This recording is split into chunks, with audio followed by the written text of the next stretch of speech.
Welcome to Down to Dunk. I'm your host, Andrew Schlecht. We're part of the Athletic Podcast Network. With me in person on Wednesday for the Draft Scuttlebutt podcast is my good friend, Alex Speers. Alex, what's up? What's up, Andrew? God. Live in person. God. Going to be live in person tonight. So great. At the Jones Assembly. My mom will be there. My wife will be there. Maybe even my child will be there. So it'll be a great time. A lot of friends coming in. It'll be a blast. God, it's going to be so great. Join us at the Jones Assembly tonight. I cannot believe it's draft day. First round tonight. Be there 6:30-ish. Get yourself a spot. Get yourself some food. And get ready for what I think will be a really fun NBA draft. So join us. We're going to talk about Draft Scuttlebutt. We're going to talk about the Mikal Bridges trade, the Rockets deal, all of that. But first, Alex hasn't done a podcast since the Caruso trade, which I feel like I've done 30 about Alex Caruso in general. So I just want to give you the floor to hear your thoughts. I was thrilled when the trade happened just because as we discussed on last week's pod, I think it was last week's pod, I was very into the idea of Alex Caruso. You were very into it. I understood that it did feel a little redundant in some ways, but I generally like the idea of teams doubling down on their strengths, which is something that I think, Boston did when they traded for Drew Holiday. Yeah. He is so disruptive as a defender, and to think about this team and, how many steals they generated, getting out in transition, adding in arguably one of the best guards at doing that in the league. Yeah, it's true. Like they could be terrifying on defense, and he just further accentuates the way they want to play. So I thought it was a great deal. I'm very interested to see what happens with the extension or not going forward. Yeah. Like when that could potentially, obviously could happen very soon, but it could also happen, later in the year. I'm interested to see what that number would be because I'm assuming it will be around a Dort-like contract, if not higher. And then for Giddey, I don't know if you saw Giddey's press conference in Chicago. I saw pieces of it. I haven't had a chance to watch the whole thing. Yeah, it was pretty interesting. I was just reading Darnell Mayberry's write-up of it, but it was interesting how closely it echoed Presti's statement. Because that statement, like we all thought that statement was really interesting just because it gave so much detail. And it really felt like, he's presenting his view on the situation. And I saw some people saying, well, this is only one side of the story. Let's wait till we hear the other side. Yeah. Well, the other side of the story was the exact same. It's the same thing. Giddey said the exact same things that Presti said, basically saying that, at this point in my career, I didn't really want to be in that off the roll bench yet. Like he's still so young. And we talked about this, like leave out all of the on-court stuff. Yeah. Like we talked about the fact that he might just not want this. Like he might just want a bigger opportunity, regardless of whether he likes the team and likes playing with these guys and is willing to play this new role. He might just want something else. And it sounds like that was the case at the end of it, which makes sense because again, he's 21. So, I don't love the setup for him today in Chicago, but, we'll wait and see what moves they make the rest of the summer. Just because, like, you think about it, if Josh Giddey is going to work in the NBA, you want shooting, you want athleticism, you want defense. You could argue that OKC offered more of that than this current Chicago setup. Yeah. So, but if they keep Patrick Williams, they keep Kobe White, and maybe they start moving off some of these older guys. If they're really going to chart like a new direction, then I think it could make a lot of sense. If they're just going to try to like run this back with Josh Giddey leading the team, I still think he can put up stats. Yeah. But I still don't feel like that would be the greatest setup for him. Yeah. So I'm hoping they do not sign DeRozan to some like 3-year. That's the key. Is like just don't bring back DeMar. Yeah. Because he's just a guy that needs touches and is going to make life really hard for Josh. Like he's just another one of those like mid-range guys that is going to make life harder for him. I think Levine fits fine as long as he's healthy. Yeah. But yeah, if they re-sign DeMar, that's kind of a red flag for Josh. But for what it's worth, I did hear publicly and privately, Josh, that story that Presti told, I've heard is exactly the way it was told. Yeah. How it happened. So, I mean, it's good. It's good for, I think it's good for Josh to get a fresh start. it's good for the Thunder clearly to get Caruso. And like the more I studied the defensive numbers of Caruso, like he basically defended every big wing that played on the opposite side when he was in Chicago. Mm-hmm. And it wasn't, you think about Patrick Williams as like this big defender. Well, Patrick Williams didn't defend those guys. He didn't defend the Paul Georges, the Kevin Durant's, the Giannis's, those guys. It was Caruso that did that. And it's weird to think of it this way, but Caruso, in a lot of ways, plays the big wing position, and he did for Chicago. And so I think he's more versatile defensively than even what I realized whenever he was brought in. And then offensively, he's low usage. He shoots mostly threes, and he's been a really good corner three-point shooter. I just think that you need guys that will accentuate what Shea, J-Dub, and Chet do. And he's probably like one of the best case scenarios out there in the trade market. When you're talking about trading Josh, one, I worried that they would just trade for a draft pick or trade for like a first and a second. But to actually get a player that slots in, that to me was really important, because Josh played a huge chunk of minutes for the Thunder last year and played in a lot of different spots for them. And you needed to replace those minutes somehow. And I worried that if it was with a rookie, or even if it was with one of the bench guys for the Thunder, that especially in the regular season, you're probably taking a step back. Now with Caruso there, I mean, I think the Thunder took a big step forward in a lot of ways. So I think, I mean, it's obviously very exciting. And he talked to the media the other day. He's going to be great for the locker room. He obviously has an affinity for Mark. I just said Mark's name and he just like lit up. Like the guy obviously really likes Daigneault. So I think he's going to fit in well. He's going to work hard. He's a good example for a lot of these younger guys too, because the Thunder have like a lot of, guys that have kind of come in off the scrap heap, that have fought for their position in the NBA. And he's one of like the ultimate examples of that, and got his start here. And even talked about how Billy Donovan, who was his coach in Chicago, was the guy who cut him when he was in OKC, which is just kind of funny to think about. Which I think it was, I don't know if it was Stephen Dolan who pointed out, but it was the same summer that it was the Samaj summer. Oh, I know. I know. So they had the choice of 3 backup point guards. Yeah, they did. And they couldn't have chosen a worse backup point guard. Although, if you're a big Russ fan, hey, listen, they definitely chose a perfect.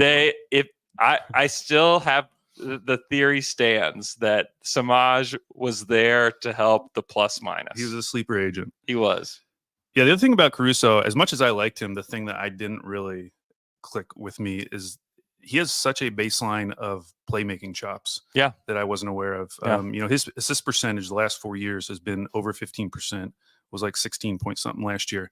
To put that in perspective, the only guys on the current Thunder roster who had an assist percentage higher than that, J-Dub, Giddey, and SGA. Yeah. Which obviously Giddey's gone now. Yeah. So, I mean, he becomes one of the better playmakers on this team. And that is a big point of differentiation between him and Dort. Yeah. Because that's just never really been Dort's game. I mean, for comparison, Dort's assist percentage was 6.3 last season. So, I think Caruso kind of just fills every single thing you would need from that type of a role. I still don't know how I feel about the idea of them starting both of those guys. Yeah. But there's so much summer left that I think it's kind of dumb to talk about it right now, because they still have, $35 million in space or whatever. We just don't know. And they could bring in another huge piece where it's like, oh, well, that's obvious. That guy's going to start, and it'll make more sense going forward.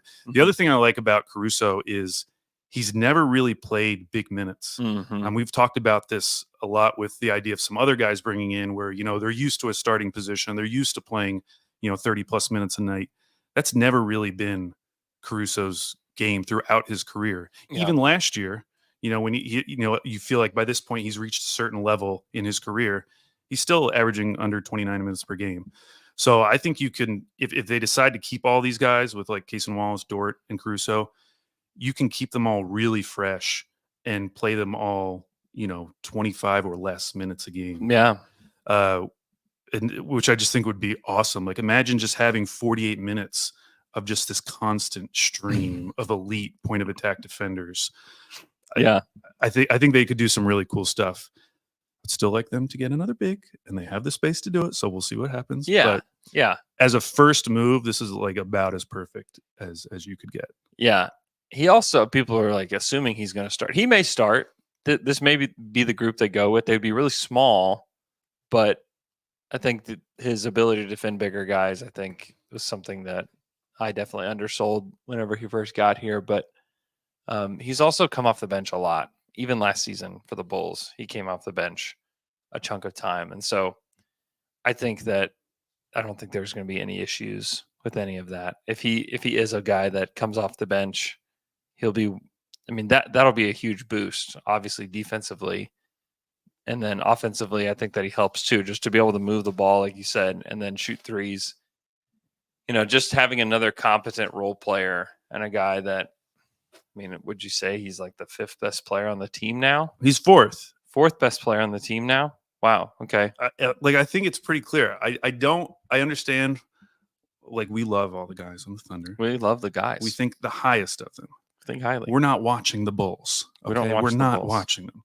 But if you look at like any impact metric, he is far and away the 4th best player on this team. Yeah. I mean, anything, like you look at BPM, you look at EPM, BORP, all of those. Yeah. He's put up like elite advanced numbers. Mm-hmm. And I think a lot of the reason is because, again, back to comparing him to Dort, he off-ball defense, like team defense, is where he makes a lot of his money. Mm-hmm. Like him causing so much disruption off the ball is a big reason why I think his advanced stats really like give him a huge boost. Yeah, because it causes so many turnovers for his team. So, I mean, I say that, and at the same time, it's like, well, I don't know how good your team is if Alex Caruso is your 4th best player. But you look at it last year, like, when you start looking at this roster after those three main guys, yes, it's a deep roster, but also no one would put any of those guys in like the top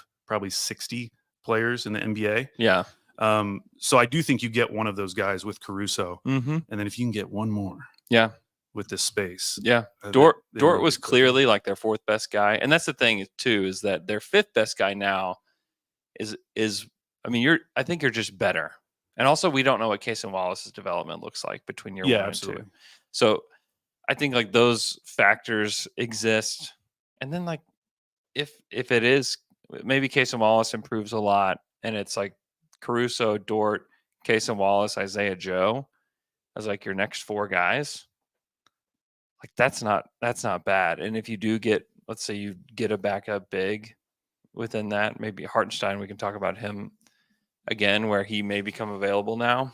Then like he's clearly in the mix there, and like that's a solid like 8 or 9 man rotation that you feel really good about. Then you can still develop guys on the back end, like whoever they draft tonight. I think Wiggins is a guy in there too. I think Jay Will is a developing player as well. And then like you have Oos hanging out. And Kenrich, I don't know quite what to do with Kenrich, just because I was still really surprised that he didn't play in the playoffs at all. Yeah. He's still obviously a culture guy and like a tone setter in a lot of ways, but maybe he's not going to have as big of an impact as we once thought. But yeah, I think that they're clearly a little bit deeper, and you just feel when Josh was in the game at points last season, it was just really tough, and you could tell he had some great moments and he had some really brutal moments. There were times where he couldn't close games. At the end of the season against the Mavs, he couldn't even start games. There were some tough times with Josh, but Caruso just he comes in, and I don't think that you feel that way about him. I think that he just fits what OKC wants to do throughout. And now there's not really a weak link there when it comes to shooting. I guess now it's back to Dort as like the weakest link as a shooter, but he's improved so much that hopefully you don't have like a truly weak link. Yeah, and I think the biggest thing for Dort, if they keep all of these guys, is going to be J-Dub and Chet taking that next step offensively. Yeah. Because that'll be the difference between Dort not having to take all those threes, Mm-hmm. because we did see that sometimes in the playoffs. If more of that usage can go to J-Dub and Chet, which is kind of what we were expecting going into the playoffs. Yeah. I think that can all work out. Yeah. But yeah, he will definitely be the target at this point, just by, I mean, you're running out of guys. Like you're really the only option at that point. Mm-hmm. Yeah. And I think there will be some roster improvements outside of this Caruso deal. I think there will be some other things that will happen, but I think the biggest point of emphasis between now and the playoffs for the Thunder has just got to be like leaning more into their play style and just getting better at it. It devolved into iso ball way too much in the playoffs and devolved into the style of play that they don't necessarily want. And so I think you watch the Boston play, and guys it was all about Tatum and Brown getting off the ball early and then finding really easy shots later. Yeah. Or finding really easy shots initially for their teammates. And we just didn't see a whole lot of that from Shea or J-Dub. We certainly didn't see enough of that, or from Chet for that matter. And then just like quick trigger threes. Like these guys have just got to shoot it faster. They've got to recognize the moment and take advantage of it. And so I think if they can lean into that and just get better at those things, Shea and J-Dub and Chet in particular, and then your role players just having a quick trigger on threes, I think they just get better naturally. I do think that they have some holes in their roster that exist, but I think the major thing that will improve this team between now and then is just these guys getting better at playing together and getting into their offense, and just the passing stuff that Presti talked about at his end of season press conference. Like that's got to improve, and it's got to come from Shea and J-Dub and Chet. Like those are the guys that has to come from. He clearly didn't mean for that to have anything to do with Josh when he said it. It now, like, having these other guys like Caruso and even Case and Wallace be better passers too, but I think it really just is mostly on Shea and J-Dub and Chet. And so I'm intrigued to see what that looks like for OKC as they kind of move into this new era where I just think like everything fits a lot better. And so I think that will come a little bit easier for sure. So. All right, you want to talk big slop? There's some big time slop. I mean, last night, just unexpected slop. I was getting my kids ready for bed. We had a crazy storm here in OKC. Oh my gosh, dude. No tornadoes, which made it a little bit more easy to enjoy. But you were enjoying 80-mile-per-hour winds. Dude, it was so crazy. My trampoline is in the pond behind my house. In the pond, guys. It's never happened before. Yeah, that was an incredible trade. My first thought when I saw Woj's tweet was, thinking back these last 2 years, how many times we brought up Mikal Bridges as a potential trade target, and how even the most aggressive Thunder fans among us wouldn't have proposed that trade. Like, wouldn't have said, yeah, I'd be willing to do 4 unprotected first, protected first, and an unprotected swap. None of us would have ever said that. I know. Even if we really wanted him, we would have said, like, I might be willing to do like 3 firsts. For a guy who's never been an all-star. I know, he's never been an all-star, who's on a championship team is probably a number 3, which he could very well be. Is he on the even Knicks. better than Caruso? Wow. Okay. Yeah, I got you on the Caruso train now. For the Knicks, you get it. Like it's an amazing vibes trade. I mean, just that's it. An all-time vibes trade. All-time vibes, all-time friendship trade. And then combining him with OG, assuming they re-sign him, really does provide you some like ammo against Boston. Yeah, it's great if they're healthy, which is a big question. Well, Mikal will be healthy, but yeah, Mikal will be healthy. OG, yeah, but it is a ton to pay, but I get it from the sense that, like, okay, they've been talking about the Knicks now for years, collecting all these draft picks, including 2 that started with us, the Detroit and Wizards picks, which they still own.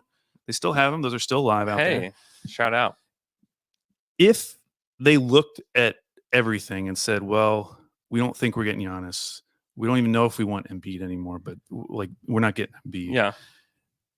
if the best available option to use those picks was like, Trae Young, which wouldn't make sense on their team. DeJounte Murray wouldn't make sense. No. Maybe it does make sense to go to the next tier down and just get the absolute best high-level role player that you can find.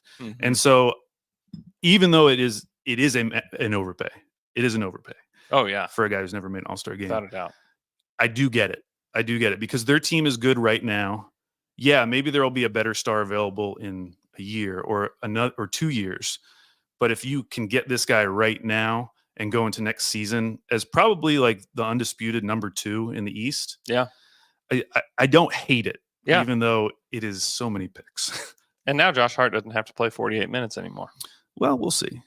We'll see. I bet Tibbs could figure out a way to make that work. He'll be able to manage that. Yeah. I mean, it is a lot for New York to give up, but I think they also have the benefit of the doubt of keeping this team together. Because a lot of times when you make these superstar trades, you don't really know how long you'll be able to keep it together. Like when the Thunder traded for Paul George, it was like very uncertain how long they'd be able to keep him. Now they didn't pay the price tag that was paid to get him, but I think that you can say with confidence that this Knicks team is going to be able to stay together for a while. And so I think you also have that as well. So for the Nets, I think it's a great deal. They had to do this deal with Houston to begin with, where they help explain this to me. Yeah, it was confusing because when Woj first tweeted it, it looked like it was just a pick for pick, swap for swap trade, very confusing. Which is not what it is. Yeah. And when I saw that, I was like, why is Houston doing this? Yeah. What it actually is Houston's getting 2 picks for 1 pick and 2 swaps for 1 swap. Yeah. So Houston now has the 27 Phoenix pick unprotected. They have the best 2 of the unprotected Dallas, unprotected Phoenix, or their own pick in 29. Yeah. So basically they'll have those 2 unprotected Phoenix picks. One of them in 29 they're getting as just an outright pick. One of them they're getting as a swap. And then they get I think it was the 25 Phoenix swap. Yeah. So for next year. And initially I just didn't understand it for Houston. Once all the details came out, I do think it makes more sense. I mean, this is kind of like a Presti type deal where they're improving. They're kind of kicking the can down a road a little bit. Yep. And improving the potential long-term quality of those picks. Yep. Now, the second part of that came out, which is that they're maybe interested in Kevin Durant. That part of it I'm just ignoring because I just don't get it. I would encourage it on so many levels. It's such a big difference theoretically of Kevin Durant being traded to OKC versus Kevin Durant being traded to Houston. Because one, Kevin Durant comes to OKC, Shea's the best player on the team still. Yeah. And J-Dub and Chet are better, in my opinion, than any player currently on the Houston roster. So if KD goes to Houston, he is the best player by a significant margin. Yeah. And is once again trying to carry a middling team who's probably not going to be doing anything, even though he would make them significantly better. But he's not going to make them contender better. No. And so that I did not understand at all. John Gambadoro came out and said they're not trading Kevin Durant. I heard Houston people come out and say they're not going after Kevin Durant. So I don't know where that came from, that part of it from Woj. And in fact, Woj had a second tweet. I don't know if you saw it. Yeah, it was a quick trigger tweet. It was like oh my gosh, it back immediately. I got a call from somebody tweet. Yeah. So I think if you want to put on a conspiracy hat. Yeah. If that all came out because everyone kind of knows that there's a chance that KD could leave, not necessarily for Houston, but for someone else. Yeah.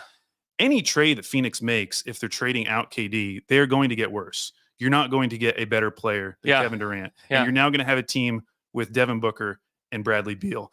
Does that then lead to the eventual exit of Devin Booker? And in that scenario, does Houston now have the best trade package? Yeah. That seems like a much more realistic, long-term plan. Not necessarily that's definitely what they're going to use the picks for or want to use the picks for, but just that that could make sense down the road. Well, and now they're holding all their picks hostage. Yeah, which is a great thing. And the other part of this whole thing that I think people need to realize, because John Hollinger brought this up too, is Brooklyn's not making the Bridges trade without making this deal with the Rockets. Yeah. It's that trade first, and apparently Houston approached Phoenix about it initially. Approach Brooklyn. Uh-huh. Yeah, because I mean, Houston approached Brooklyn. Yeah, there was some. Well, Jonathan Fagan was saying back like at the trade deadline, they were already talking about Mm-hmm. a framework of a deal. Mm-hmm. So the point is, like, there's no scenario where the Rockets were going to keep that Brooklyn pick for next year, the Cooper Flag draft, for a Brooklyn team that doesn't have Mikal Bridges. That was never going to happen. Yeah. So no. In that scenario, I think it was a good deal for Houston. They increase the number of picks they have in the future. They kick the can down the road.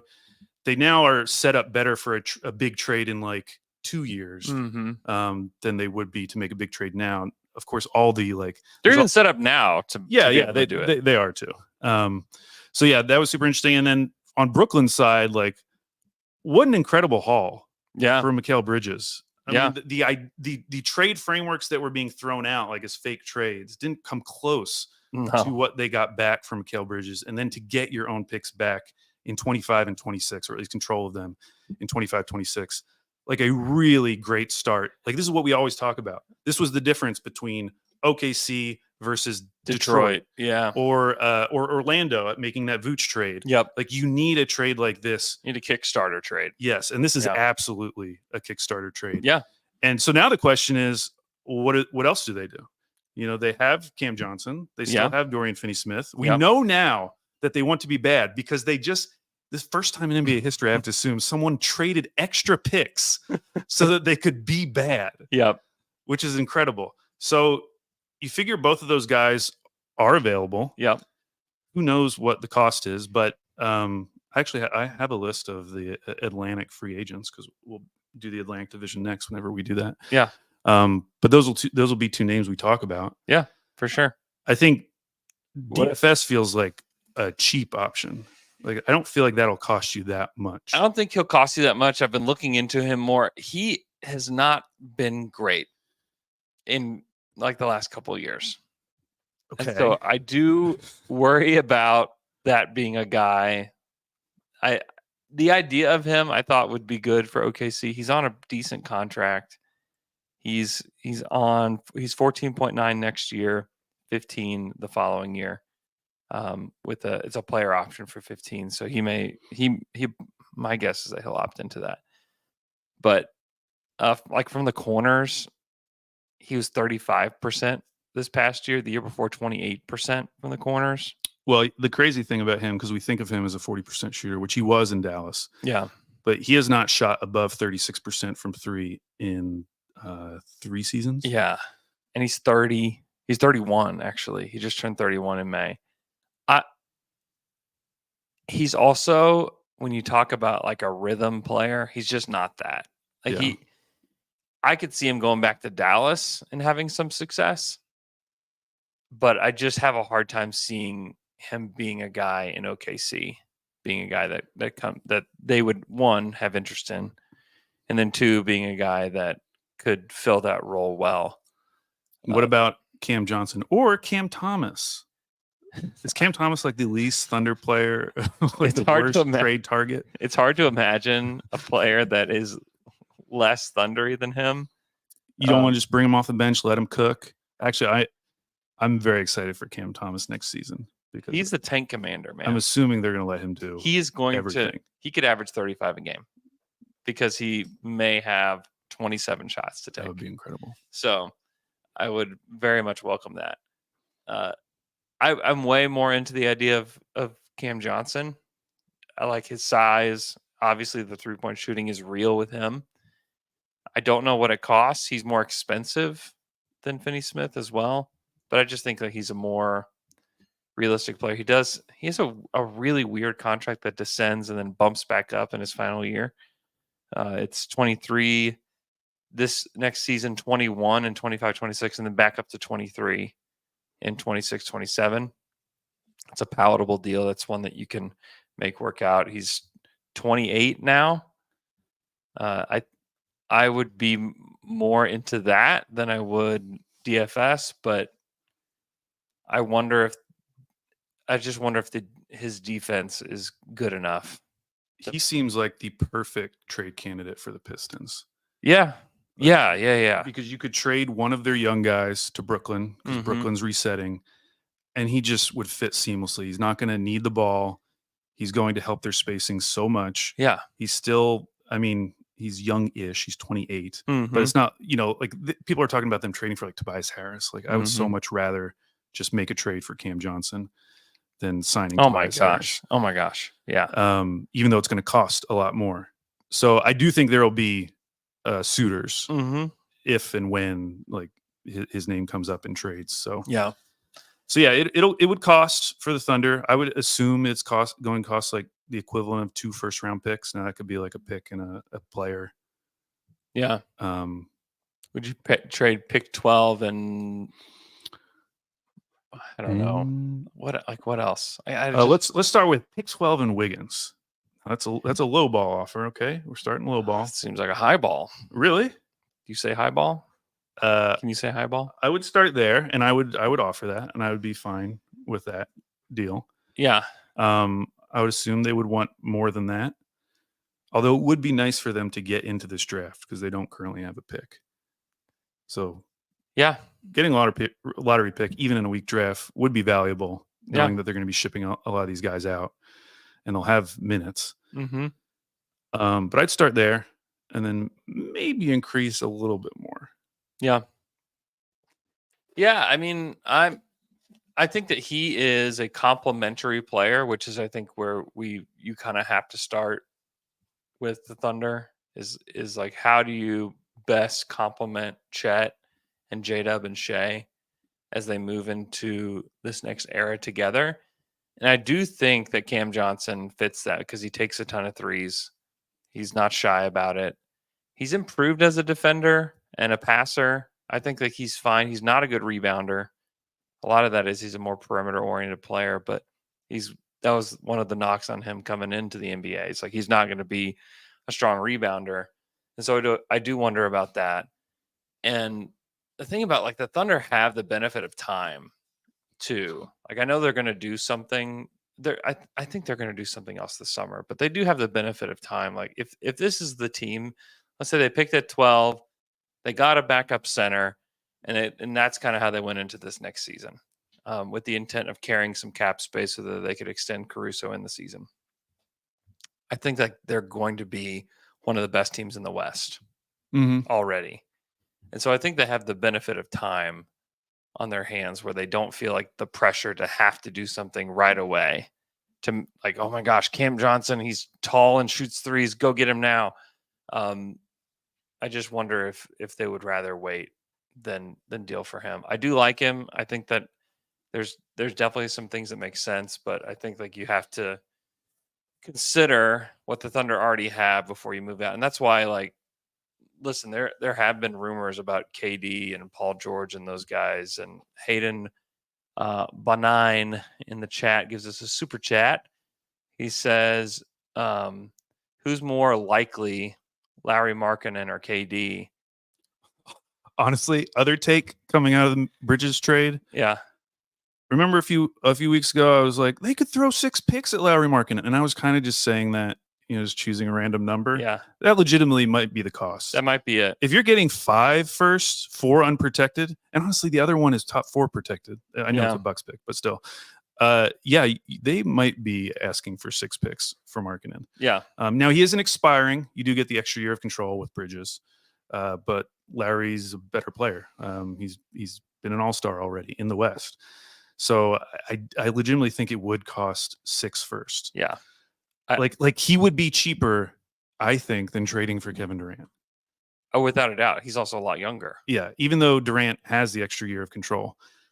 At this point, I would say both are extremely unlikely. Yeah. Like extremely unlikely. Because I think for the Thunder, keeping Shea, J-Dub, and Chet together as long as you can has to be the priority. And the minute that you make a deal for somebody like Markkinen or Kevin or Paul George or anybody like that, it becomes more unlikely that you keep those guys long term. I think especially in the case of Markkinen.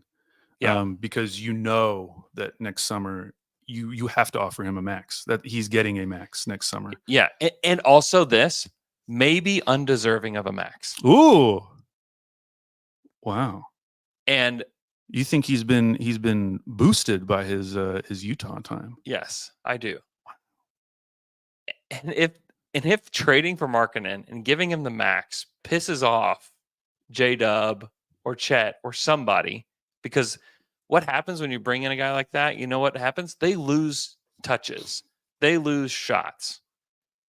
And if somebody's going to be in their ear saying, "Man, I thought you were the guy. I thought you were supposed to be this." It's going to be KD. If he doesn't get traded here, he's going to try to tear us down from the inside by whispering in Chet's ear. Exactly. And so to me, the more that I think about it and kind of process where the Thunder are headed, the more I just think like, one, the Caruso trade was so perfect because he's low usage. He helps boost what these guys do and without disrupting it. He didn't take anything off the table on the court or like in terms of their moves going forward. Cap wise, yeah. No, it's tremendous. It is like one of like the most perfect trades that you could have possibly executed for the team with Josh Giddey. Yeah. Like it really does not probably get much better than that.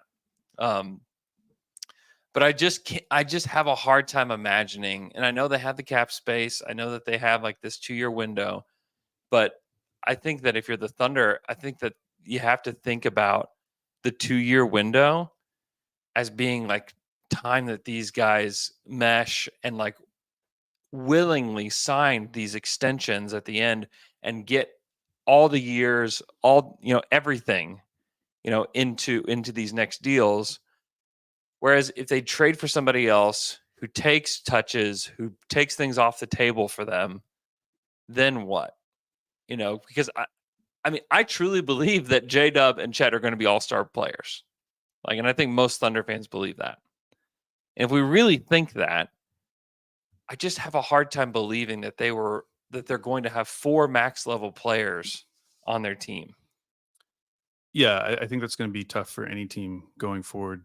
The other thing, which we can move here now, is because of the trade last night and kind of what we're talking about right now, it does reopen the door of like the Isaiah Hartenstein idea they were talking about, because it's still unclear. All the details have not been finalized with that Bridges trade, because as it was currently reported, they took in more money than they sent out, which would hard cap them at the first apron, which would limit the amount that they could pay OG, which would then probably lead to Hartenstein leaving. Although they could like trade Mitchell Robinson into someone else's space. Yeah. And maybe they could make it work where they got both. But there's been multiple Knicks reporters at this point have said it's more unlikely now that Hartenstein will be coming back. So that opens up now again as an option after, I think it was like a week ago, everyone was saying, well, now it's looking likely that Hartenstein will be coming back. Yeah. So yeah, a deal like that allows you to accomplish all the things you just talked about while still significantly boosting your team at a position of need. Yeah. And we talked about the reasons why we like Hartenstein. He's not going to space the floor, but he's going to do everything else. He'd be like the best backup center in the league, probably. Yeah, he would.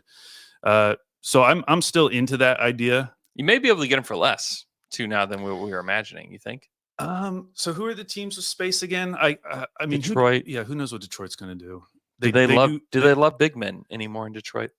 I know that Troy Weaver's gone. I just saw earlier that James Wiseman officially an unrestricted free agent.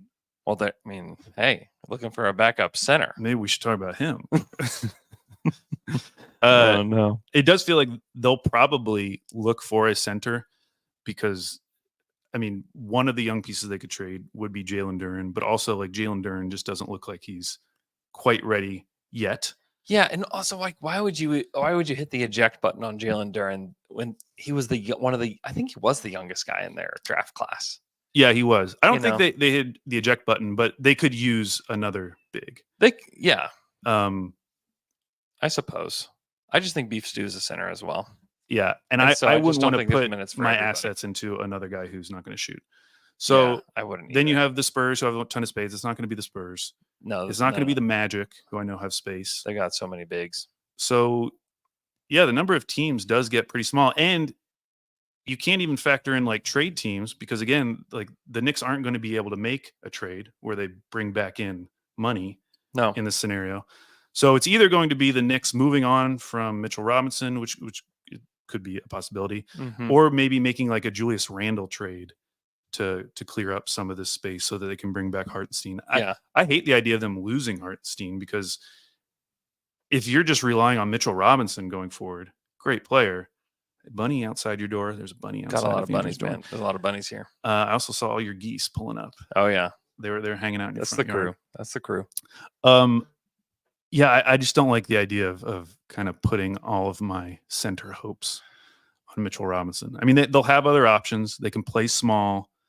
Maybe they could still bring back Precious Achiuwa in this scenario. I don't know.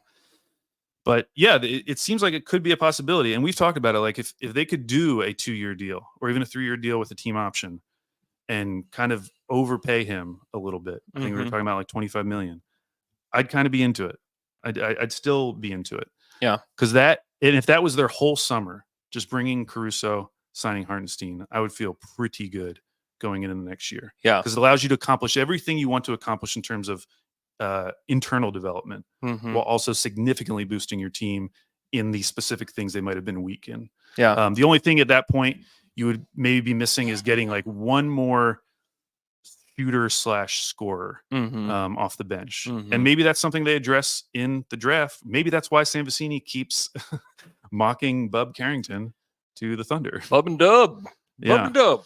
Yeah, I think I believe the Knicks are hard capped now because they took in more money than they sent out, which is also the case for the Thunder, but it doesn't quite matter for the Thunder. How crazy is that, by the way?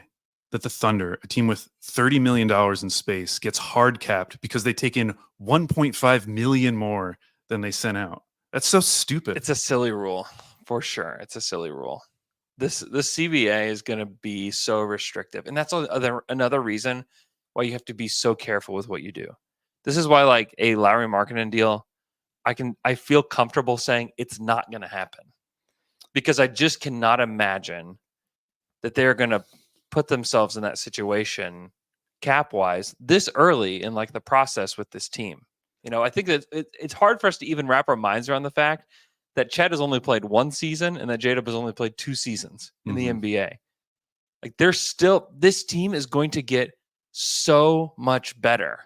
Who are the teams with a ton of picks again? Like obviously Utah now. Brooklyn. San Antonio has picks. Oh yeah, they have the Atlanta picks. That would be a move. What? If the Spurs got Markkanen. Yeah, that would be Wemby. that would be nice. And like they still need the pieces. Like they don't have the definitive guys next to Wemby. Yeah. Like that would be one that I think makes some sense. I think that's something that you could talk yourself into. Also, I think Utah wants to keep him. And if you're Utah, don't even try to explain Utah. They're apparently in the market for Zach LaVine. Dude, Utah, I'm not trying to explain to you what they're doing. What I think they're doing is they're trapping themselves in the middle, which I think is the dumbest thing that you can do. But I think that Markkanen is probably going to stay and probably going to sign the extension there. I guess the Pelicans, they still have some picks out. They have the 2025 and 2027 Bucks picks. Joshua Clear gives us a super chat. It says, do you think Jonathan Isaac is a potential target? 2 years left on his deal, which lines up with Shea, Dub, and Chet's contracts. I mean, he offers, he definitely fills a need. Yeah. As a backup center. By all accounts, like the Magic love Jonathan. I was going to say, what's the motivation and what are we giving up? And he's been hugely impactful for them when he's been on the court. Just had his best season in years. Well, and he just came back for basically the first time last season. Yeah, and he was really good for them. So I just don't see from their perspective what would make it worth it. Because if you move him, now you're probably going to have to bring back Goga at that point to have a backup center. If I were them, I would just keep Jonathan Isaac because if he is what he was last year, even in those limited minutes, that is definitely worth his contract. He's so impactful when he's on the court. So from their perspective, I don't know what OKC could offer that would really make me want to do it. Yeah, I have a hard time getting there with that one too. He's the kind of player that the versatility Yeah. as a defender, yeah, he would be great. I just don't see them making that deal now. And I think he's entering the last year of his deal. Oh, I guess we should mention with pick teams, Houston, obviously. Houston is obviously a team. Yes. They could trade for Lauri Markkanen. Yeah, I proposed a trade on Slam and Jam a couple weeks ago with him going there. But then also, the front court of Şengün and Markkanen offensively is like amazing. Defensively, you're gonna suck. So Mike Vigil, who I think we've had him on Slam and Jam before. Yeah, we did. He said that Windy on ESPN this morning said that if the Rockets take a center tonight at the draft, they could make Şengün available in a trade for KD.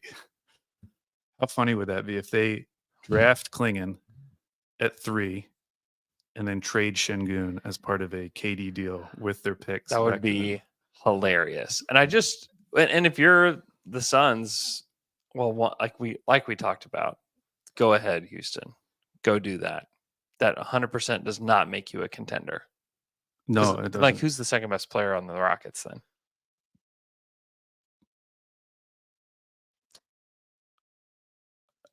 Tari Eason, impact stats.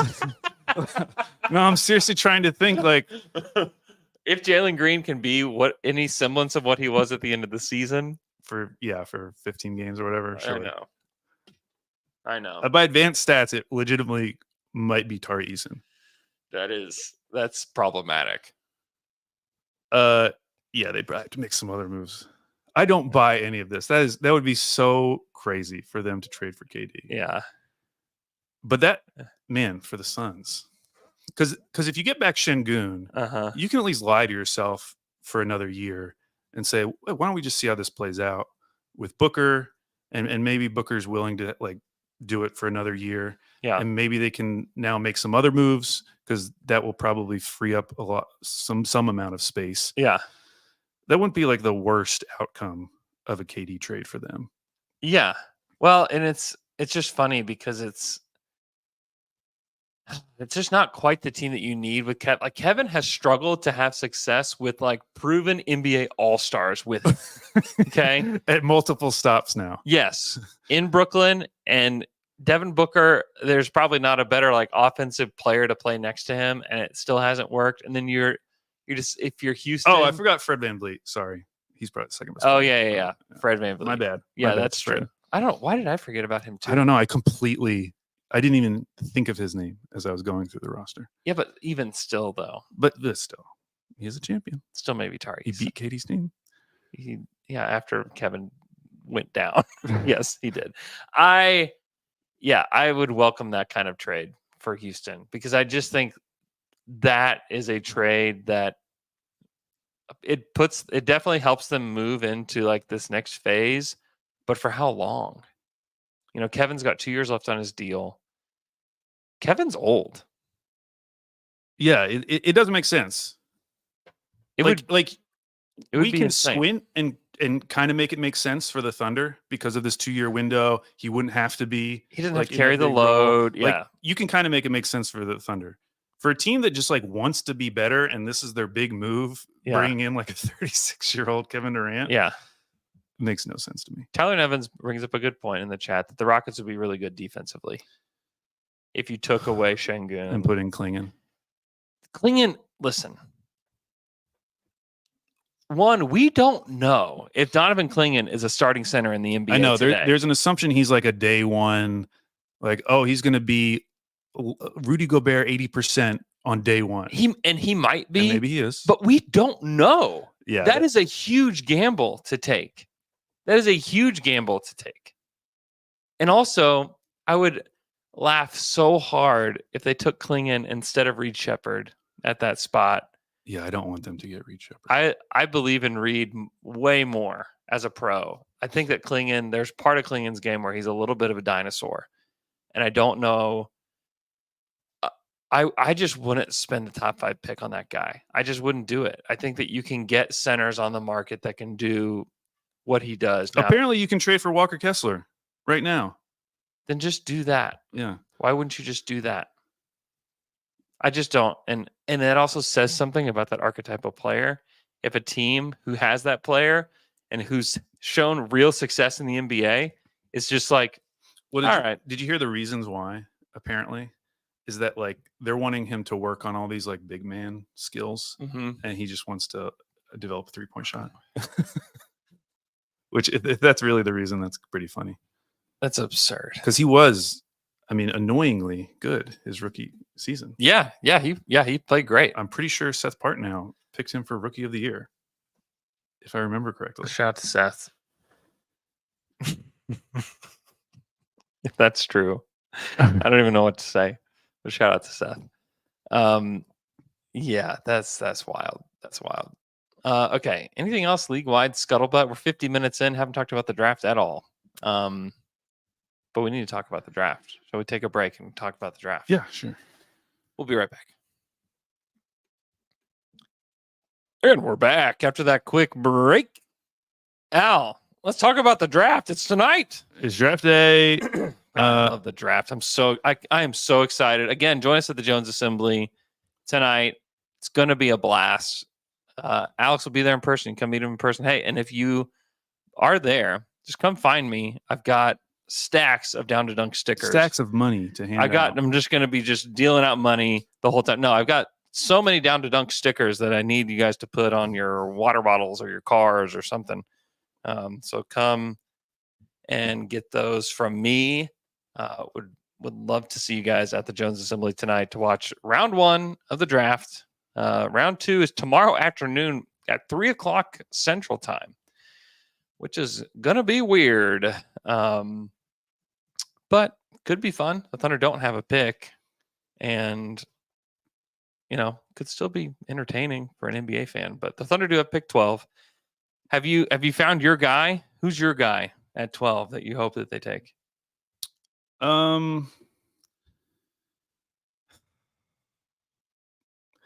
I mean, I like the idea of Ron Holland if he fell. Wow. As a pure upside play. Wow. Rylan would love to know that. Oh yeah. He's a big Ron Holland guy. He's got him number 1 on his board. Yeah, and it's less about fit though, like having a big wing who can defend and has a high motor is going to fit on any team. Obviously he's not a shooter right now. Yeah. But in this draft and everything we've just talked about, how like if they make one more move, like they're going to have a really good 8 to 9 to 10 man rotation. Yeah. So trying to find a player in this draft who you think could actually come in and contribute next year is kind of a fool's errand. Yeah. Like you're trying to squint with a lot of these guys. Yeah. So it's kind of a pure value play. Like bring in Ron Holland, put him on a G League team that makes sense for a year, and let's see what he actually can do. Yeah. Put him on a G League team with a point guard. Wouldn't that be cool for him to play with a point guard? I was reading Sam Bassini's draft guide, and there's just so many things to like about him that have been obscured by the fact that he ended up choosing the Ignite. Yeah. Like if he had just gone to Texas, I mean, he was talking about he has been a winner at every single level. He was so dominant in high school, and he was going to go to Texas, and then they had the issue with their coach. Yeah. And so he ends up transferring to the Ignite. Oh, there's so many other options, Ron. I know, so many other options. I wish he would. I really do wish that he and Buzelis, for that matter, would have gone.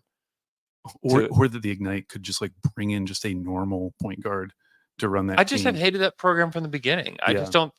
Those guys. A lot of those guys have been drafted high, but it's. I don't think it's. Like I don't know who it's done. Made some like who has gotten better from being with the Ignite. Like I just don't know the answer to that question. And so I just like Holland as a pure value play because if it hits, even if it, and I'm not even saying like hits 100%. Yeah. If he can just play in the NBA.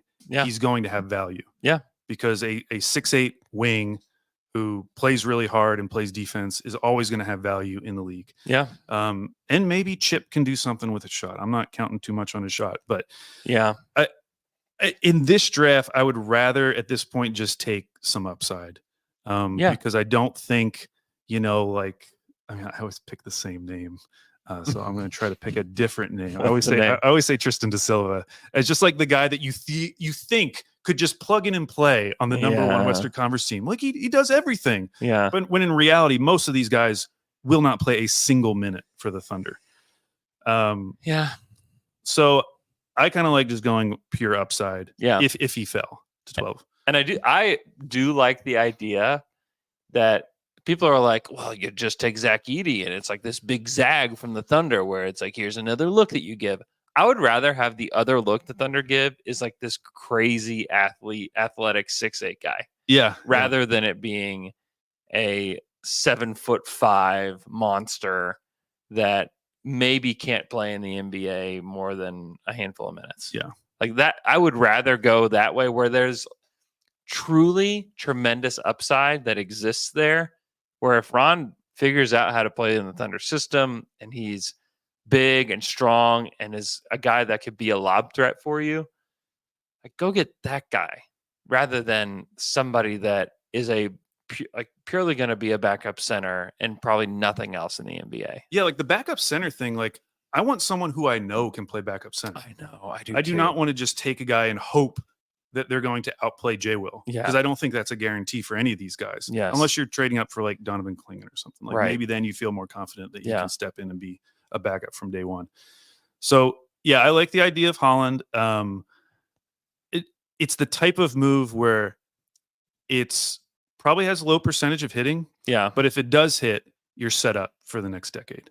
Yeah. Like going back to the Giannis draft, he is not Giannis. But the idea of just taking a guy who you know isn't going to contribute for a couple years. But the difference between Giannis and Ron Holland is Holland does have that pedigree where he was the number one prospect in this class. He was the number one recruit in this class. He did win like at every level coming up. He just made what ended up being a bad decision. Bad choice. Bad choice. Playing with the Ignite. Yeah. So he would probably be number one on my board if he fell. Listen, you could even be a guy that goes to Kentucky and comes off the bench and loses in the first round of the tournament and still be at the top of the draft. Just don't pick the Ignite. Well, if he had gone anywhere else, he wouldn't have had the same usage that he had with the Ignite. Yeah. He would have been playing with better playmakers, most likely. Well, what's funny is like he was still like one of the most productive guys. I know that's the other thing. 10. Like he was basically 27-3. Yeah. In his minutes. And there's not anybody else that matches those stats at all. Like not even close. Like it's Connect was almost 22 points, 5 boards, 2 assists. Like Holland's production was better than that in the G League. He was better than Dillingham. He was better than a lot better than Stephon Castle, better than his teammate Buzelis, better than Topic, better than Reed Shepherd, a heck of a lot better than Sar Risachet. He was still like one of the most productive guys. Like maybe Devin Carter is a guy that was a little bit more productive. Obviously, Zach Edey was more productive at Purdue. Terrence Shannon, who's like 37 years old out of Illinois. Yeah, and Holland is 18. Probably should mention that too. And he's and he's going 19 on July 7th. He's like, he and Solon or however you're going to say it, are the same age. Topic is the same age. Like these are the youngest guys in the draft. I'm trying to see if there's anybody younger than those guys that's going to go in round 1. I don't think so. Yeah, those are the youngest guys in the draft. Topic is pro. Or did you say Topic? Topic is he and Become Daddier, who could be a first round pick, is also like around the same age. So yeah, youngest guy, productive, high motor. I get it. He just doesn't seem real thundery to me when I watched him. I would be I fully admit that. Like when you read scouting reports, no one's talking about his decision making in a positive way. Yeah. No one's saying like he has great court vision. Well, and the workouts apparently have not gone well, which is why he's not the number 1 pick. So like there's definitely some red flags and a lot of reasons why I would be surprised if that was the guy that they went with tonight. But if I'm another team in the top 10, I would certainly consider him. Like if you're Charlotte, I would consider him. Heck, even if you're Detroit and you're just looking for another guy. Now, I know you don't want another guy that can't shoot around Cade, but if Buzelis is the guy, like Buzelis did not shoot the ball well from 3 with the Ignite. I mean, there's a lot of these guys that just didn't shoot the ball well from three. Let me find Buzelis. Why is Buzelis' thing right now just this beef with Risache? I don't know. He's funny. Yeah, Buzelis shot 26% from three. Yeah, with the Ignite. A little bit worse than Stefan Castle did, and Stefan Castle is thought to be like a non-shooter, you know. So I don't quite get it. Holland was 32%. No, wait, no, 24%. Sorry, he was 24% from three on 3 attempts per game. So like it's scary. It's scary, especially if you are the Pistons. But I don't know how much better we think Buzelis is than he is from three, because they were both bad from three this past year. And so this is like another reason why I'm like very against trading up in the draft, just because like who's the guy that you're deciding to trade up for in this draft, you know? So who is your guy at 12 if he's there? Of realistic names, because I think we both do like Reed Shepherd. He's just going super high. Yeah, McCain. Okay. I mean, you know, he's going to be able to shoot it. He took almost 6 threes per game in college and hit 41%. He can shoot off movement. He can hit spot up threes. He's a good passer. He's a good ball handler.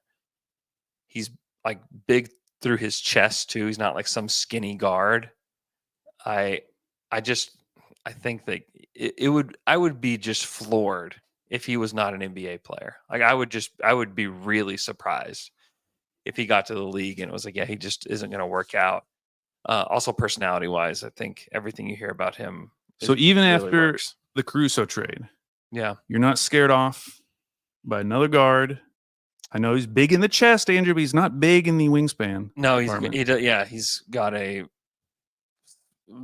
I can't remember if it's basically slightly positive wingspan. I mean, and that doesn't even really matter. But the competitiveness stuff, I really like.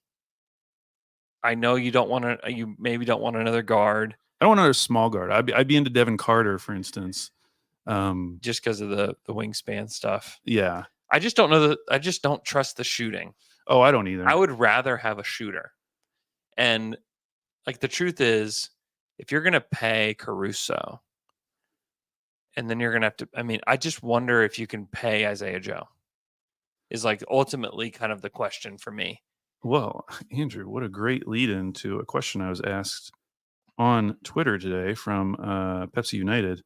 Could you please discuss for a quick minute on Wednesday's pod who you would rather give up in a potential draft night trade between Isaiah Joe and Aaron Wiggins? I can see arguments for both sides.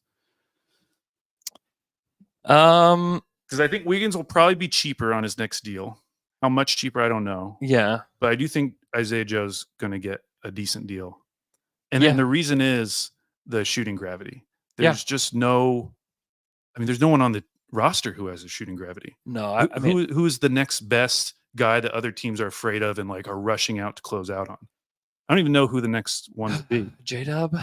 Yeah, like maybe he's taking 3 a game or whatever. I know he's not taking enough. So I would lean toward keeping Joe just because he as of right now has a skill set that no one else on the team has. Yeah. As much as I like Aaron Wiggins. Yeah.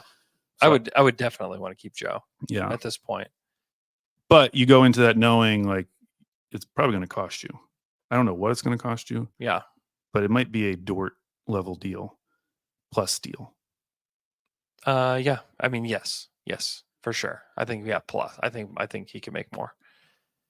So I just like McCain. He's just I also look at this draft and think, who are the guys that we think are going to make it?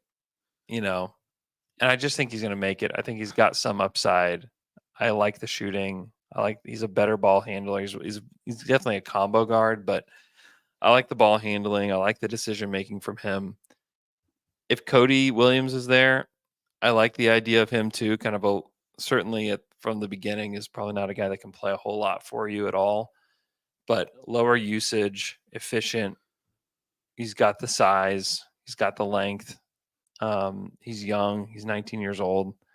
There's a lot to like with Cody. And then obviously like just the vibes would be tremendous. So I do like that idea. Those are probably like my 2 favorite guys at that spot. I don't mind Salon, but I'm worried about saying his name a lot. And then Yeah, we're gonna have to get better at that. we're gonna have to figure that out, really, where to go with that. But then they did put out a pronunciation guide. I don't know if you saw that. They had it as SAH-lawn, like Salon. Yeah, that's definitely the American way to say it. Yeah. Salon, which I feel weird saying it. Well, the I'll just names be we've honest. said, and this doesn't mean anything, but Yeah. you don't hear a lot about guys who have worked out for the Thunder. We've only heard about like 4 guys who could potentially be picked in that range that have worked out for the Thunder, and they are Ron Holland, Mm-hmm. they are Jared McCain, Mm-hmm. and it is Salon. Yeah. So the only other name that I don't think they would take him at 12, but Jonathan, is it Mobo? Mobo, yeah, from San Francisco. Those are the only 4 names of guys who are like in this range that we know have worked out. I would be so shocked if they took Mobo at 12. Yeah. Now, did you see the thing about Edie in Portland? Yeah. I think it's real. Oh my gosh. I think it's real. So if you didn't see it, there's this restaurant in Portland, and a guy who works there last year, Mike Schmitz, came in with Rayon Rupert and got a table. And this year he came in, who they drafted. Yeah. And this year he came in with Zach Edey. Yeah. And has not come in, with any other players. Yeah. And so there's thinking that they might be the team that takes. I think it would be brilliant because, one, they have 2 lottery picks. Yeah, take him at 14. So you have 7. You're not 14. suggesting 7, but yeah, 14 maybe is fine. Maybe. And then the other thing is, like, in this draft, like, why not take the guy who you could at least imagine being like breaking the mold and being this, really weird but somehow it works player in the modern NBA.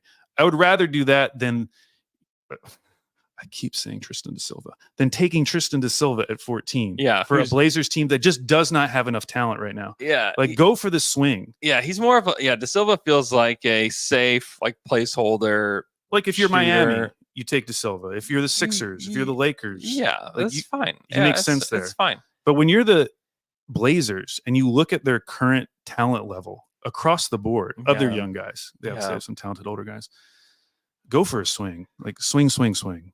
Yeah. And the thing I like about Edey in their case is you're not taking a swing on a guy who's just like a complete unknown mystery man. Like, you can tell yourself, like, okay, this is a little bit safer than a swinging on like a Salon, or like a Buzelis or something like that. Yeah, because at least you feel like you can play him as your backup center and see how it goes. So I hope they take him. Obviously some team's going to take him. Here's the thing with Edey, though, too. The marketing is going to be there at least. Really? Year one.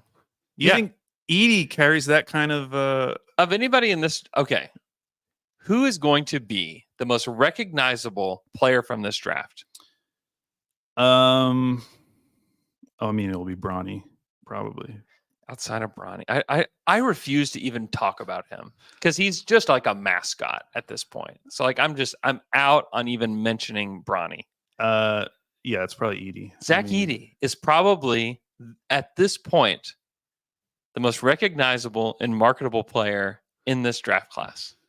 And if let's say the Thunder did take him at 12, how excited is everybody going to be to see him come off the bench next year?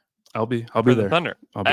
Listen, I'm not a Zach Edey guy, but I can also recognize that he is a story waiting to happen one way or the other. And I think, I wouldn't.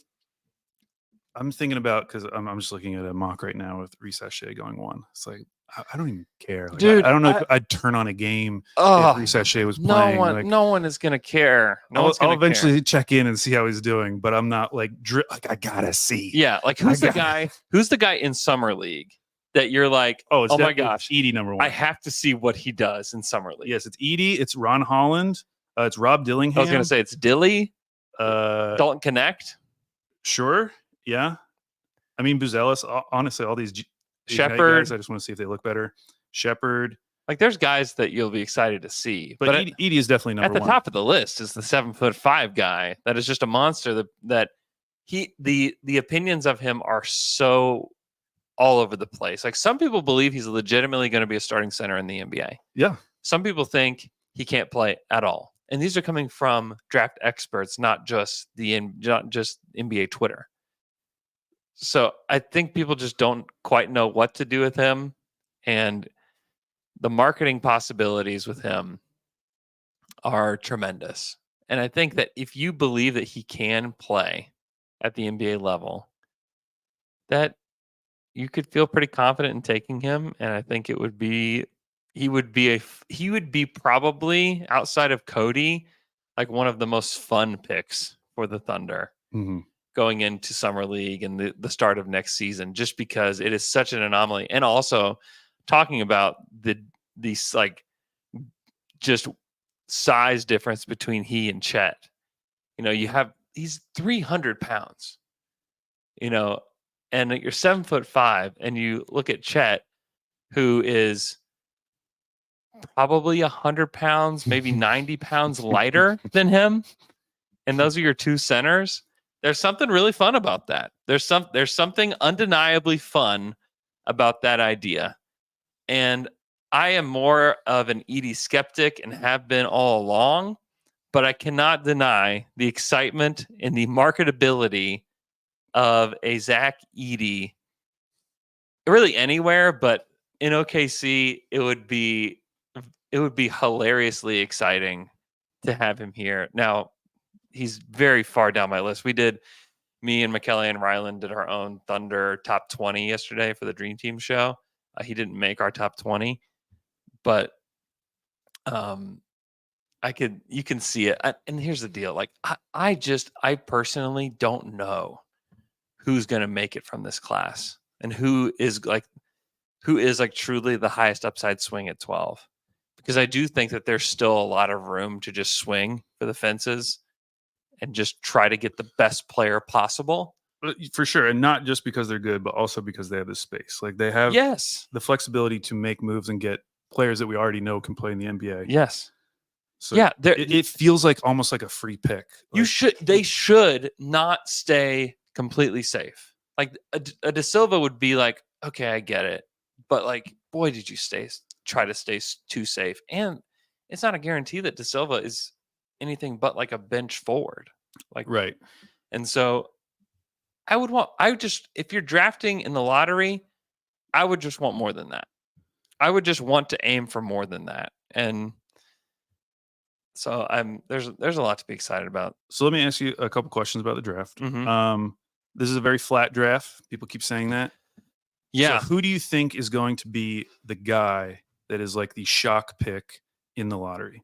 So like when we had the Josh Primo pick at pick 12 for the Spurs, something like that, because this feels like the type of draft where that is going to happen, where someone who has been mocked in like the 25 to 30 range is all of a sudden going to be picked 13 or something. Yeah, I mean, Bub is definitely one of them. Is that good enough? I don't know anymore, because Vecini's consistently had him in the. Yeah, Vecini's got him like. Does he have him like 6th or 8th, maybe 8th on his top 100? I don't remember, but 8th.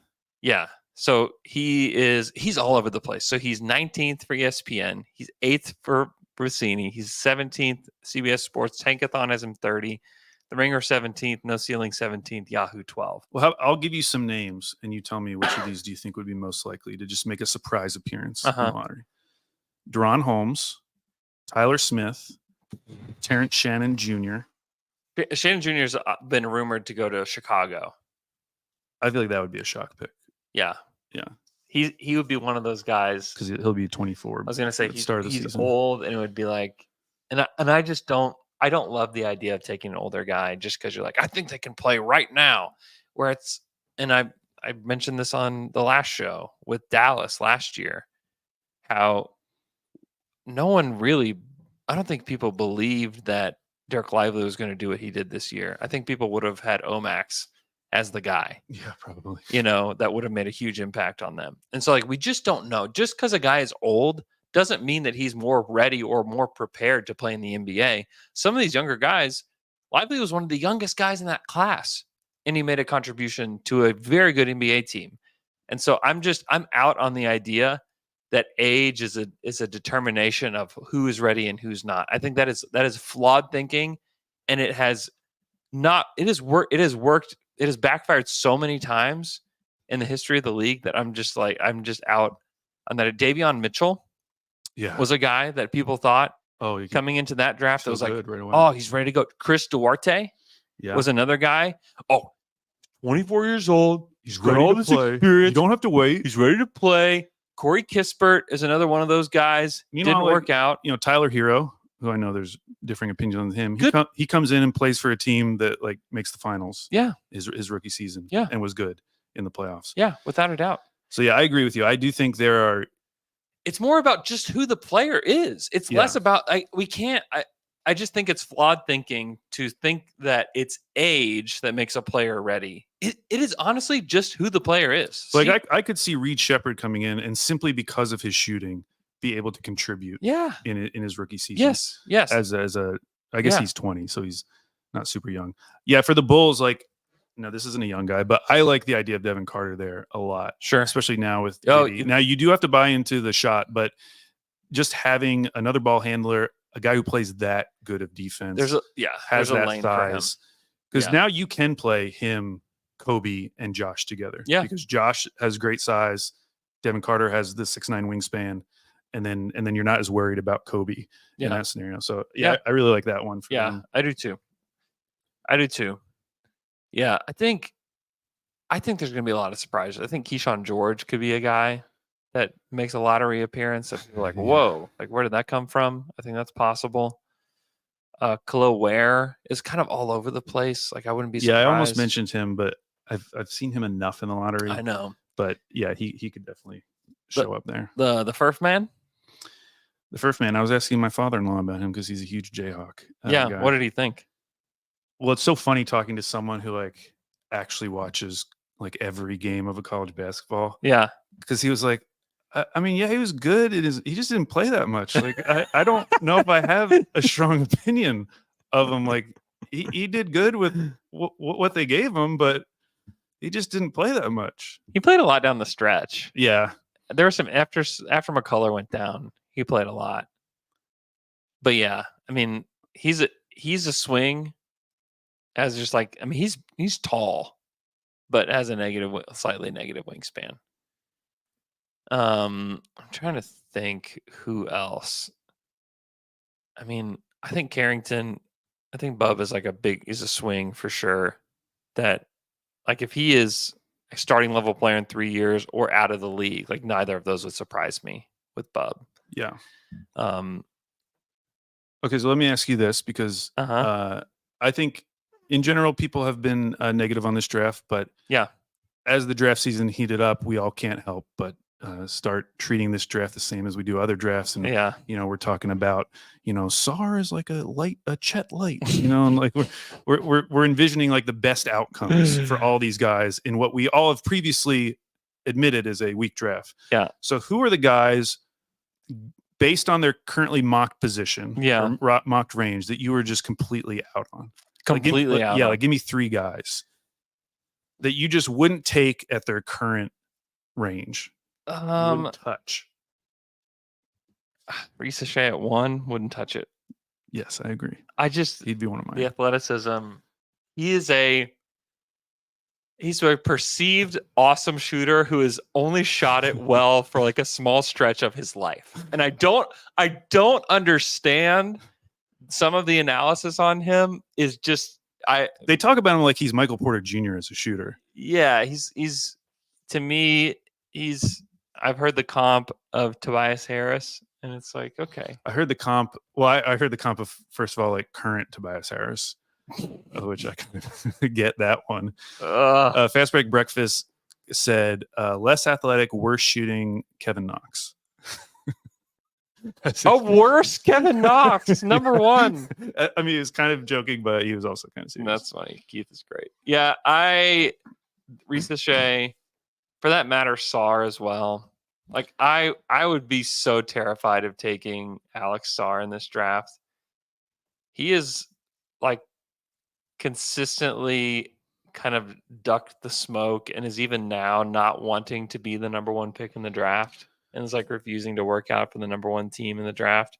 That to me is like a weird red flag. See, I don't feel that way because the team that he's going to is this OKC brain trust, and that's absolutely what OKC would do with a player.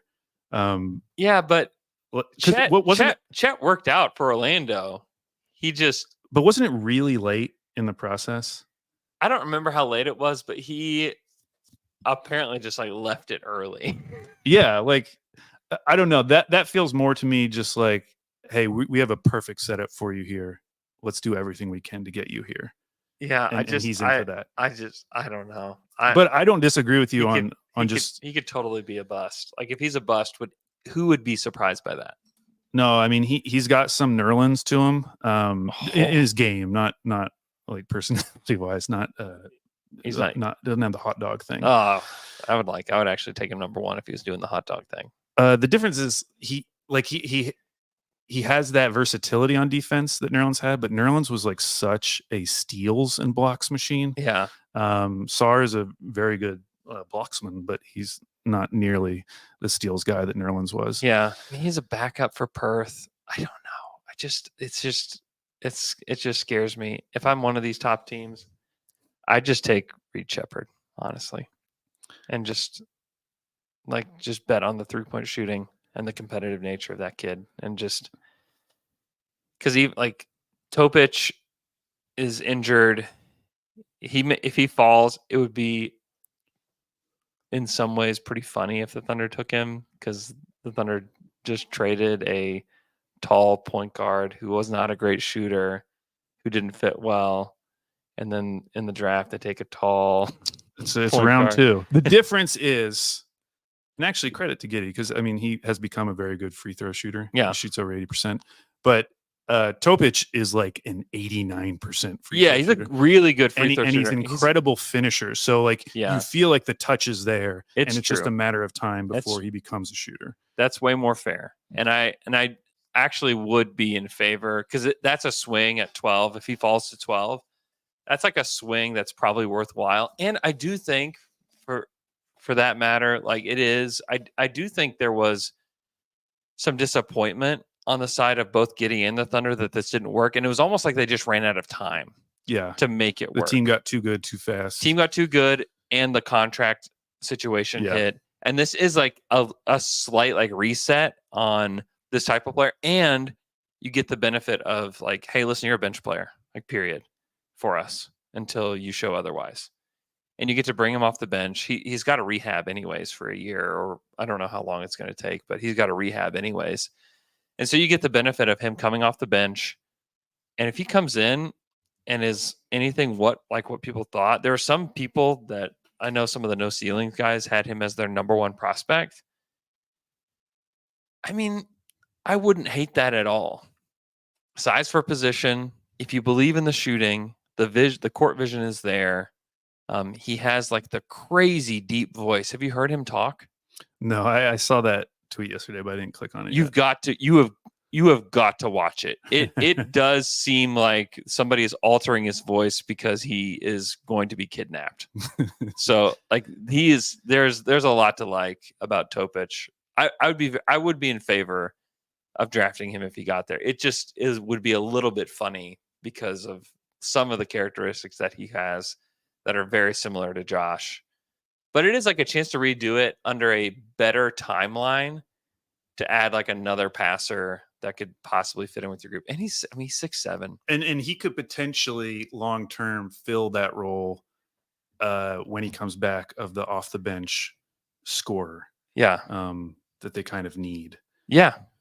Yeah. No, I mean, I think there's a lot to like with Topic. And he was productive too in his time overseas. Yeah, no, I'd be into that. What about, and I'm only bringing this up because of how Sam Vecini described him, a souped up Jalen Williams, Will, referring to Deron Holmes. Yeah. And I'd watched Deron Holmes, and And I liked him, but I just didn't quite see it for the Thunder yet. Yeah. But then Sam said that. I went back, looked at it some more. I mean, I do kind of get it from in that role. I think I was thinking more. I was thinking of Deron Holmes more as like, okay, can he play next to Chet? Just because Mhm. that's how I've been thinking about a lot of these guys. But thinking him more as a backup five, kind of in that J. Will mold that can just do a little bit more of Mhm. everything that J. Will can. Mhm. How would you feel about that? That just is. It feels a little. That description actually makes me want to shy away from it more because, like, you have J. Will already. Like, if you just want like a slightly better J. Will, I don't know. Like, I would just probably just rather have J. Will and then go get an experienced backup center. I'm just not convinced that Holmes can just step right in and play from day No. one. I do like him. I think he's a better shooter than Mhm. than J. Will. I think he is a little bit more mobile than J. Will. He was obviously crazy productive at Dayton. I like him. I think that there are better, higher upside options for the Thunder. To me, he feels like a career backup. And I think that's okay. I just don't know that I've been very against it. To me, it would be a little strange for me to be way in on him and be out on the idea of drafting a backup center. I've been against the idea of a backup center at 12 for the most part. He's more versatile. Like, he could possibly play the 4. He's a little bit of a tweener as well, which I don't love. That is the one thing, So and I don't know. I know people have kind of soured on him, but the one thing about Filipowski Mm-hmm. is that you read like every analysis of him, and they always bring up how good he was, surprisingly good he was switching out on the perimeter. He's huge. And I think defensively, he makes more sense than Deron Holmes. If you're expecting Deron Holmes to be this super versatile defender, I think you'd be disappointed. Yeah. On the flip side, as much as we think of Filipowski as a shooter, hasn't really been that. Hasn't been that from the line. Hasn't been that as a 3-point shooter. Yeah. So you're taking a little bit of a gamble there. Yeah. For some reason, I just keep coming back to his name as like my gut feeling of what they're going to do. Flip. Yeah. I've been a Flip guy from the beginning. Just like as in terms of just wouldn't surprise me if they made that pick at 12. I'd be like, oh, okay. It makes I sense. think he can come in and play back up, 10 minutes off the bench right away. I mean, is there anyone that you just like in your gut, whether you like him or not, you're just like if you were creating the odds for betting who they're going to take, who would you put number 1? Oh man, that's such a hard. It's such a hard question. It's probably Salon. Salon, yeah. Salon or McCain. I just can't shake. I just have a hard time believing that Jared McCain would come here, work out, go to dinner with everybody, do like the whole song and dance that every prospect does, and that they would come away not loving who he is. I just have a hard time believing that. And maybe they do, but they don't take him anyways. And that, they have probably giant files for every single player and just so much info about everybody. And maybe they acquire him later. And maybe it's just that we don't see a lane for you to get minutes, but I just really like him. I like the player type, like a really good shooting guard that can come in and play on or off the ball, that I think is going to be just a lights out shooter in the NBA. So he's one, and he's a pretty good passer too. So I just think there's a lot to like with him. I just kind of can't shake that. And I just, like you've said, I would rather go find a backup center on the market or in a trade or something. Like you can find those guys. And Clint Capella is not obviously much of a thundery guy, but if you just need a change of pace center for 10 minutes a game, just go trade for Capella and just bring him in. And if that's how you want to handle it, do that. If the Thunder are wanting to play the same style of basketball for 48 minutes, I do think Flip is a good option. I think Holmes is a fine option there too. If that is a decided, this is how we want to play and we need guys that play this way, and there's nobody available via trade, there's nobody available via free agency, So like, let's just draft Flip. Let's just draft Holmes. Like I could see that. Like I could see a world where that is the case. Or if they're just like, hey, what's the guy who's going to hit the most on social media? Let's draft Zach Edey. Maybe they're just looking for a social media guy. So I think that there's so many options on the table. There's honestly not many guys that I would just be like, oh my gosh, I cannot believe they took him. Gross. Like there's not, I don't know. Like maybe Isaiah Collier would be that guy that would just be like, wait, what? I like most of these players in this range, and I think it is kind of the sweet spot of the draft where I do think this is going to be the range where I think there's going to be like a really, really good player, and somebody's going to fall, or somebody's going to reach on somebody that's going to work out in this range. And I think the Thunder are poised to do something like that.